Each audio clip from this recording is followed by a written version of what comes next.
তো আপনি আপনার সন্তানরা ব্যাংকের ভিতরে সুদের টেহার মালিক বানায়া আপনি কবরে যাইবেন গা, এই সুদের টাকা দিয়া পুলা ব্যাংকের দিকে তুললা অ্যাপাচি হাং আর 15 পালসার লইয়া টুটু টুটু কইরা ঘুরবো, আর আপনি সুদের টাকা থইয়া যাওয়ার কারণে কবরে যাওয়ার পরে জুতার বাড়ি খাবেন।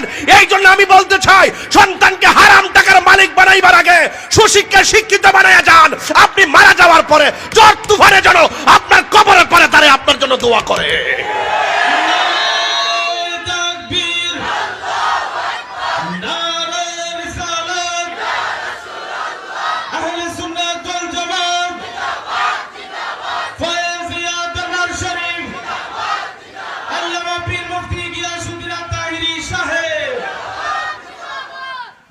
এই কথাগুলো কইলে অনেক আমার পছন্দ করে না, বাজারে পছন্দ করে না, হারা গর্ব এতে অপছন্দ করে। ইউটিউবের দিকে